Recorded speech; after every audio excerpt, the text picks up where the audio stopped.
Hello, everyone, and welcome back to Breaking into Cybersecurity. I know it's been a while since we've had just one guest on where we're sharing their story, their struggles of breaking into security, as well as their ability to inspire other people that are following in their path. That's really what started breaking into cybersecurity. Myself and Renee, we kept getting the same questions over and over. What do we need to do to break into cybersecurity? What certs, what education, and what we've learned is that there's so many different ways in.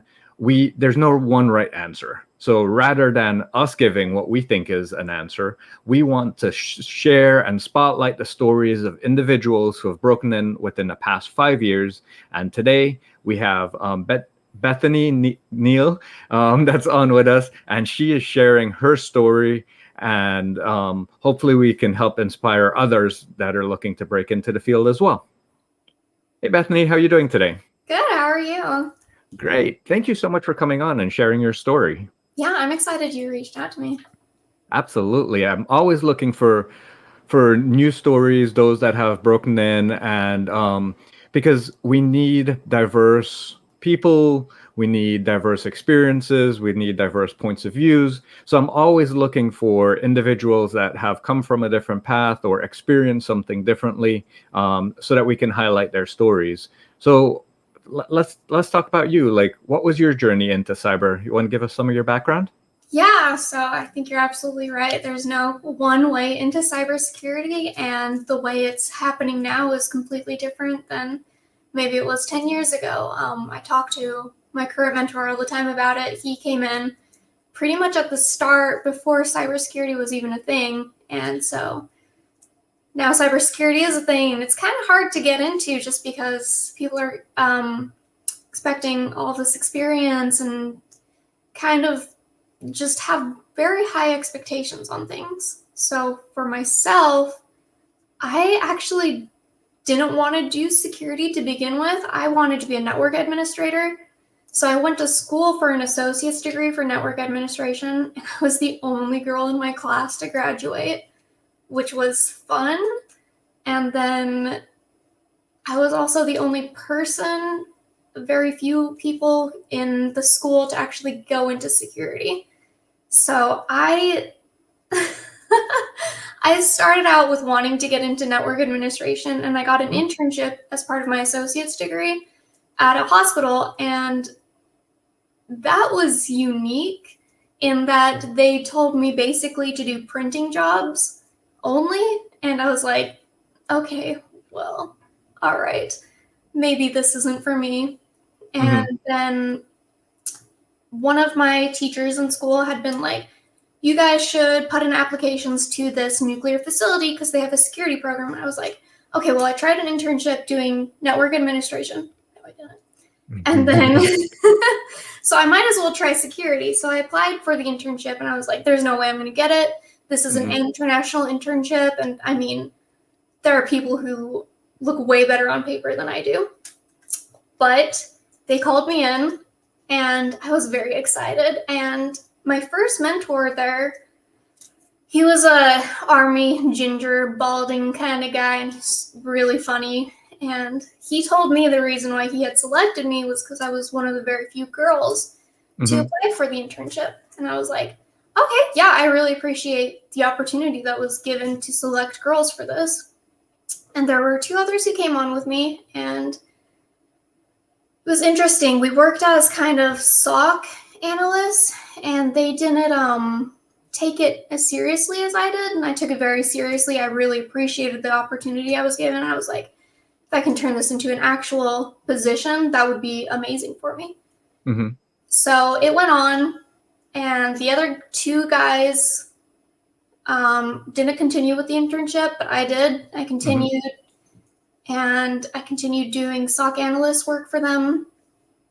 And they're like, you can stay with us for as long as you're pursuing a degree. So I started going after my bachelor's degree because I was like, okay, well, hopefully this will land me a job here because I really want to work here. My mentor is really amazing. The downside to that place was it was the first place I had experienced sexism. And that was unbelievable. Like, you hear girls mentioning it all the time, but you don't think that it's going to happen to you until it does. Mm-hmm. And when it does happen, you're like, is this sexism? You're like, well, if I'm questioning if it is, it probably is. Yeah. So one of the guys hated my guts. He was very sexist. And like, I told my mentor about it, and he's like, I understand where you're coming from. Here's what we're going to try to do about it. And then because I raised the issue, Mm-hmm. another higher up person in the company, not my mentor, he was great. Mm-hmm. Another higher up person told me that I needed to chill out. And I was like, it's okay if I don't land a job here anymore, because I don't want to work for that. Yeah. So one of my mentors there, he was a malware analyst. He taught me a lot about malware analysis and got my head into the game. He's like, here's what you should do. Get your bachelor's and then apply for these jobs across these states. I was like a little scared because I didn't plan on moving out of state, but then I was like, this could be awesome. Mm-hmm. So I applied for out of state, and I landed a job who didn't care that I didn't have my bachelor's yet. They're like, as long as you continue in it and you get it, you can come work for us. And so I came and worked for them. And that was unique too. I really appreciated my teammates that I was working with. One of them was going after assist. The other one was just this amazing, incredibly smart guy. He had his OSCP, and he was only like 25 at the time. And I was like, I've never met someone as smart as this guy. And he taught me a lot, and he got me on the track to doing my CEH, and he supported me through my bachelor's degree, and he was just so cool.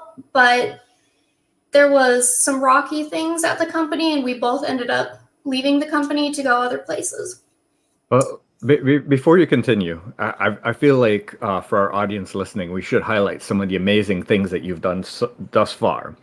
You experienced an internship that you didn't like, but you didn't quit. You applied to an internship that you didn't think you would get, and you got, and you made the most of it. Frankly, like, just the mindset that you have there, that is critical to highlight for some that are going through this, is that it's not always going to be easy.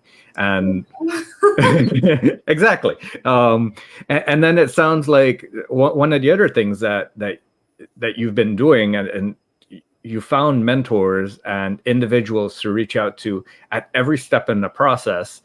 It sounds like inside the company and outside the company, that are helping you guide and advise your career, which is a great thing, because I don't think a lot of people think to reach out to that many people to guide their career. I think people are really scared of asking for help. But my first mentor had put it in my brain that everyone needs help, and just to ask for it, or otherwise you're going to be the stupidest person in the room forever. So I was like, okay, I'll just ask whoever I need help from. And So what are some of the things that you would recommend to those asking for help? Like, what resources do you use, or how did you approach asking people? What are your tips in those areas? So that's a really good question. For me, it kind of came naturally. And for a lot of people, especially the men in the industry, they're not going to have the same mindset, because men are raised to believe that they have to be these stoic creatures that have to do everything and know everything, and it's very toxic. And so for them, it's really hard to. Sorry, I just saw. No worries. Yeah. So for men, it's toxic in their heads that they can't ask for help, and for girls, it comes more naturally. I think just because we're more empathetic creatures, and so it's all about breaking that mindset. Really, you will never know everything. And that's okay. It's perfectly okay to not know everything. There's no way you can know everything. You're not Vision from Marvel. And people who pretend to know everything, they just don't. Mm-hmm. It really shows a lot about their personality if they do think they know everything. So when it comes to asking for help and searching for mentors, start asking questions. If you see someone and you like what they're doing in their career, you reach out to them and you say, I like what you're doing. I want to learn that. I have so many questions for you, and they will help you. I have never met a single person that has been like, nah, you need to get away from here. People are usually willing to help. Like, there was a pen tester at the nuclear site. Mhm. He taught me some pen testing things. That was amazing. He wasn't really a people person. He was just interested in teaching others what he loved to do. Mm-hmm. So really, it's just about asking and asking questions about what you love. Wow, yeah, that's so spot on. Like, finding out the passion in yourself and having that self-discovery that you don't know everything, but then finding out the areas that you want to ask for help in. Because I think that's the other thing. Like, especially those looking to break in, they don't know where to focus. There's so many different things. Like, Right. but it sounds like you found some people with different interests so that you could figure out what you like and what you don't like, Mhm. and then help guide your career path. Yes, that's exactly what I did. The first time I ever experienced pen testing was at that nuclear site, and I was like, this is kind of interesting. All people new to security are like, I want to be a pen tester just because it's the most exciting thing you see up front. But then I continued on and met more pen testers, and I was like, that is so boring. I don't want to do that. And I met some other people who were doing like reverse engineering, and I was like, I can't wrap my head around that. But what I did like was digging the secrets out of people and organizations and finding the really dirty, juicy stuff, and then being like, this is how I would exploit you. And so that's why I'm in threat intelligence now, is because I just followed that loop of what interested me is I just followed that loop, and somehow I ended up here. Well, let's talk about that field, because I don't think too many people think of threat intelligence as a position onto itself. Often it is part of another role. So for those listening, tell them what your role is, what it does, how it functions in an organization. I love threat intelligence. So threat intelligence it's kind of like a purple team in that you do both blue team and red team exercises. So you mix those skill sets together to bring value to the people that you're consulting for. So for me, I'm a consultant working with my company. And so companies come to us and they say, we don't really know who's going to attack us. We just know that we might have valuable data. So it's my job then to use my OSINT skills, which is open source intelligence, to go and find information to see if they've already been breached, to see if their credentials are out there, or what kind of threat actors are already out there looking for people in those industries anyways, and what kind of attacks are being made. And then I see these are the kind of attacks that are facing your industry. Here's what I found on your organization. Here's what we can do to fix that. And, there are also cases when they're like, we want to see it in action. And that's when more of the red team and blue team comes into play, is we do malware tabletops, which are these simulations for companies. We take all that we learned about them. We take some network maps and what they're most concerned about losing, and then we create an environment that imitates their environment, and then we just wreak havoc on it. And then we get their blue team in there, and we're like, how do you respond? And then we get their executives in there, and we're like, what do you do now? Oh no, ransomware's everywhere. And they're like, and we're like, and it's just great. So threat intelligence is playing the bad guy and then playing the good guy. Okay. And what have you learned are some of the key skills that makes a good threat intelligence analyst or researcher that someone looking to come into this field should brush up on, or should ensure that you're really good on if they want to become successful in this type of role? Oh, so one thing I've seen in threat intelligence, and I really want to hone in on this, is a mindset thing. You need to be open-minded. You can't let your biases get in the way of things and sway your opinion on what could happen in a scenario. You have to be very open-minded and just understand that several things could happen, because people are motivated by different things than what you're motivated by. So you just have to really open your mind, and it's a mindset thing first going into threat intelligence. And then two, the kind of skill sets I would recommend for threat intelligence, because there's so many different areas in threat intelligence where your experience can come in handy. For me, it was my SOC skills. I came from a security operations center environment, and that was very valuable to them because I already had incident response skill sets and experience, and so I could bring that to the table when we were doing tabletops or when we're standing up a VSOC for them or responding to incidents.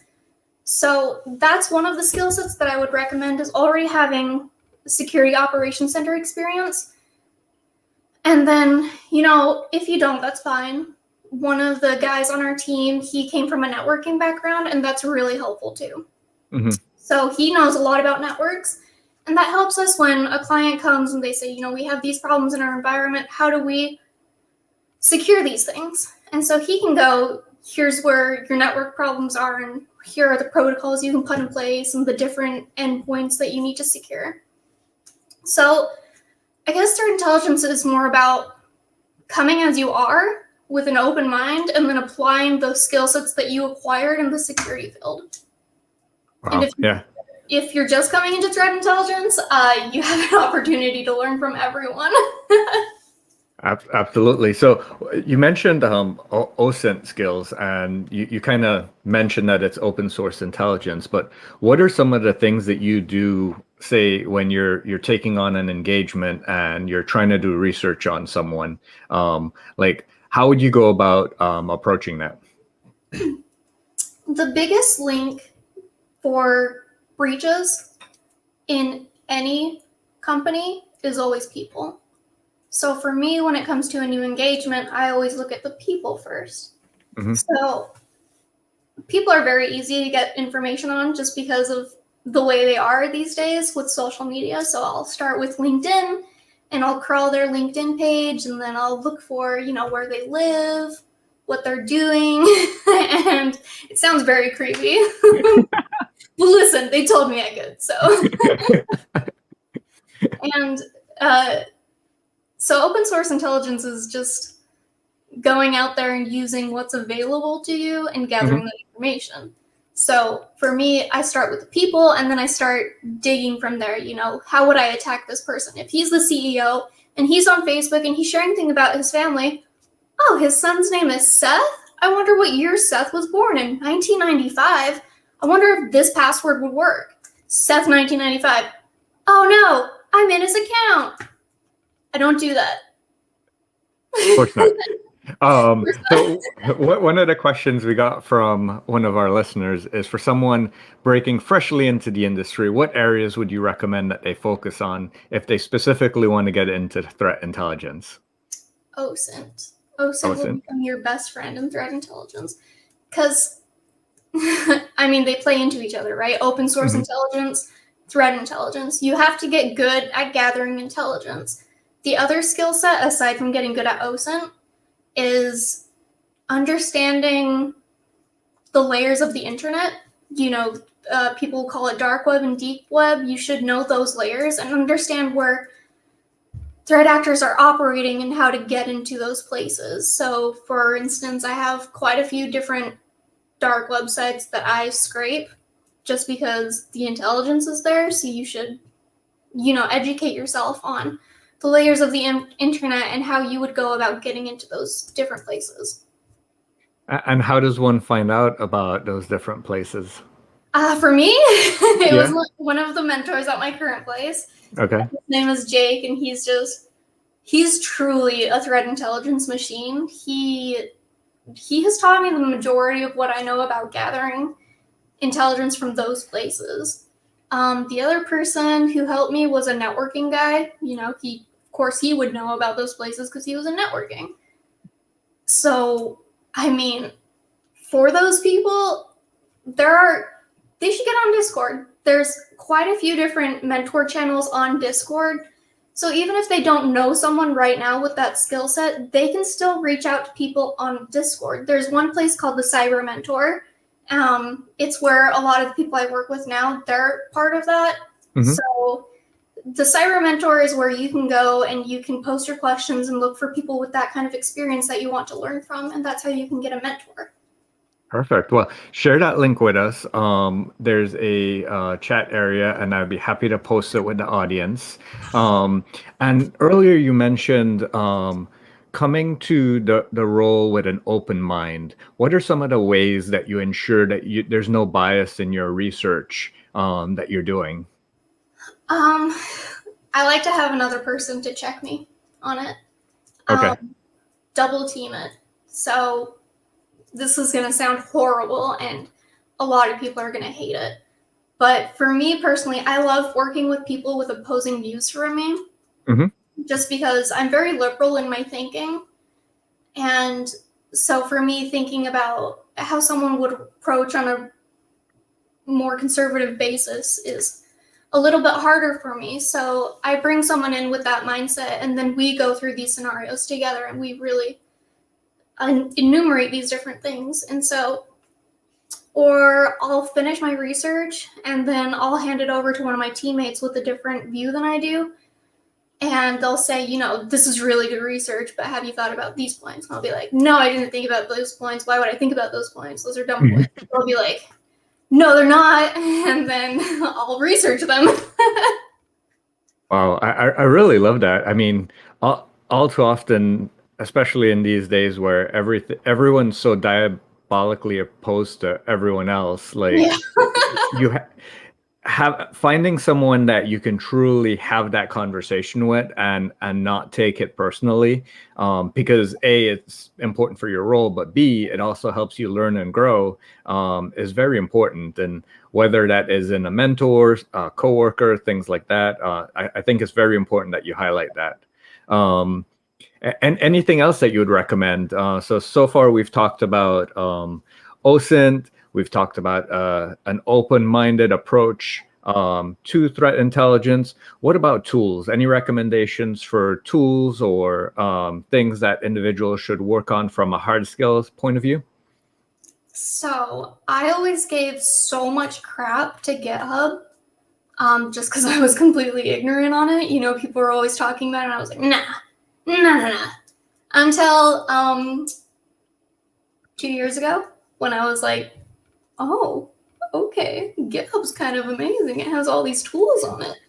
So GitHub is the number one resource that I recommend to anyone in any of the security fields, because you can go into GitHub and you can use a search term to find whatever tool you're looking for. I found Tor crawlers on there. I found GitHub breach searches on there, and Mhm. you can also find compilations of credential paste on there. I mean, it's just amazing. So GitHub's the number one place where I start. The other place is called the OSINT framework. Mhm. And that one of my mentors had showed me. It's amazing. The OSINT framework has just hundreds of tools listed on it for the different things that you want to do, or what you're searching for. So if you are searching for where URLs had been mentioned, or where URLs are potentially blacklisted, you can go into the OSINT framework and click on, it's a nice little stack page. You click on URLs, and then you can select any of those tools. Wow, So, that's perfect. Yeah, share the link with that. That'd be another useful resource to share with others. Um, And now, as you think about your experience in networking, in SOC analyst, in threat intelligence, um, do you notice any themes outside of being able to communicate with people that is very helpful for someone looking to break in? yeah, being humble is really important. There was the scale that one of my teammates had showed me a while back. It's a curve that shows, this amount of knowledge and security, but you feel this high up with your confidence, and then this much in security, but you feel really down here. So when you're just getting in, even though you feel like you're on top of the world and you know everything, Mhm. just remember, those of us with more seniority in the industry are laughing at you. And also, humble yourself a little down, because you will reach that point where you know this much and then you just drop down. You're just like, I don't know anything. So humbleness. And what are some of the things that you do to keep yourself up with all the changes in technology? I mean, every week there's a new tool. Every week there's Yes. a new technique. Everyone's developing new ways to do things. How do you stay on top of your game? The great thing about threat intelligence and the place I work at is we're constantly researching.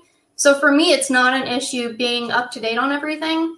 I will say though, when I was working in a SOC position, how I would stay up to date was either following security news or working on a certificate, whether I was actually going out and getting that certificate, I was just studying for it. Hmm. Um, Also, LinkedIn is a really good place to find either podcasts to listen to, or there's usually some sorry, I got distracted. Kind of ADHD. There's usually some videos showing you new things to do, or there'll Hmm. be seminars for you to see. So you just gotta look for it. It's always going to be out there.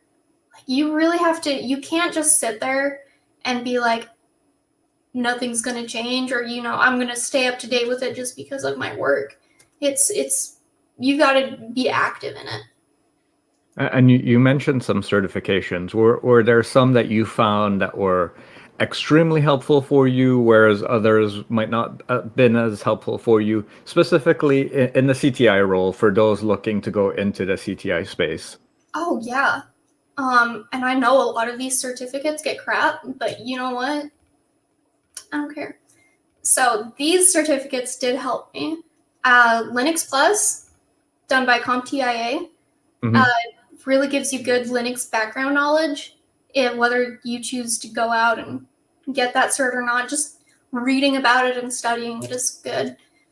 The other one I would recommend is Network Plus. I wish I had paid more attention in my Network Plus class and hadn't forgotten everything as soon as I was like, I don't want to be a network administrator.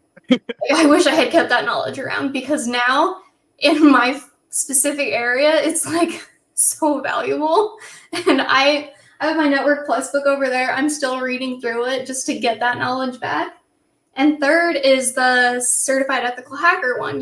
That one gets so much backlash. And I used to be one of those people that were like, it's a vocabulary test. Why would I want to take that? Until I actually started studying for it. And I learned so much from Certified Ethical Hacker. I mean, it taught me so many different tools. It taught me laws that I didn't know were out there, like the Sarbanes-Oxley Act is really important to know. And it just, I think those are 3 basic certs that anyone can get and anyone can learn a lot from. Perfect, perfect. Well, we're about to wrap up. We have about 2 minutes left. Typically, the last question I ask is if you had to summarize all your advice into one piece of sage advice for someone looking to break into this field, what would that one piece of advice be? You will never know everything, but that doesn't mean you should stop trying. Yeah. Perfect. Wow. I love it. I love it. Eternal curiosity, right? Yes. Perfect, perfect. Well, Bethany, I want to thank you so much for coming on. I really do appreciate it. And if in a year, 2 years, you ever want to come back and share your growth, share with others, we'd be happy to have you on. Thank you so much for coming on today, and really appreciate it. Yeah, thank you so much. This was fun for me. Perfect. Well, to all the listeners, thank you very much. Don't forget to subscribe to our podcast on wherever you get your podcasts, as well as on our YouTube channel. That way you can keep up with all of our episodes, and we look forward to talking to you on the next time we have our guests at 1 p.m. on Fridays. Thank you very much and have a great day. Goodbye.